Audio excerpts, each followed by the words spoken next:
Bonjour. L'économie et la politique se disputent les unes des journaux.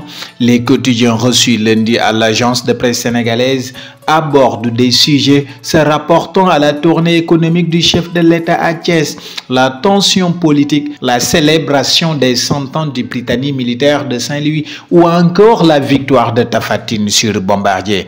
Macky Sall vante sa politique énergétique, affiche à la une le quotidien L'Info qui fait écho de l'inauguration d'une nouvelle centrale électrique à Malicounda lors de la tournée économique du chef de l'État dans la région de Thiès.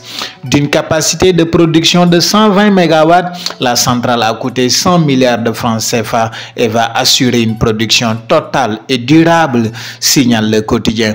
Enquête affiche en première page, Macky porte la puissance énergétique à 1600 MW. Le quotidien estime que cette centrale d'un coût de 100 milliards de francs CFA va impacter plus de 700 000 ménages au Sénégal. Mais quel impact de la tension politique sur le pays? Macky Sall semble répondre à cette question dans l'Observateur.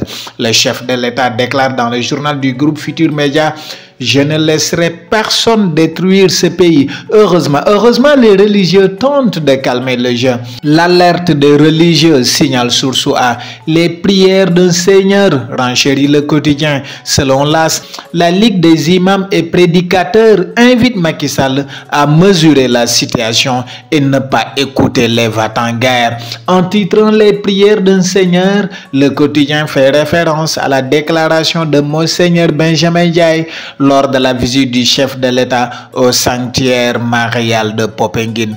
Nous pouvons débattre de manière opposée sur nos projets de société, a déclaré Monseigneur Benjamin Ndiaye.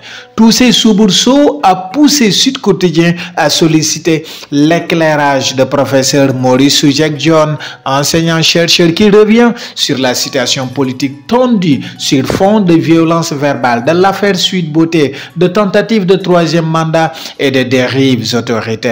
Pour l'agrégé en sciences politiques à l'université Gaston Berger de Saint-Louis, cette confrontation entre pouvoir et opposition en est en porte-à-faux avec les principes et valeurs démocratiques, mais également avec les valeurs sénégalaises de tolérance. Peut-être la solution est à rechercher dans les valeurs du Britannie militaire.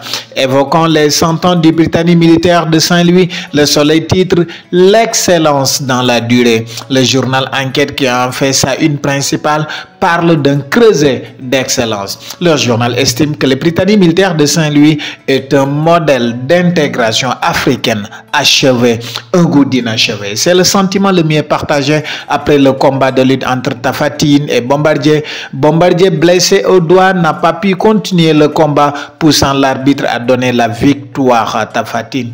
Un combat de toutes les déceptions, regrette les Échos. Le choc de la déception, renchérit l'AS. Mais pour Sunu Lamb, Tapha Tine a tout simplement chassé Bombardier de l'arène sénégalaise.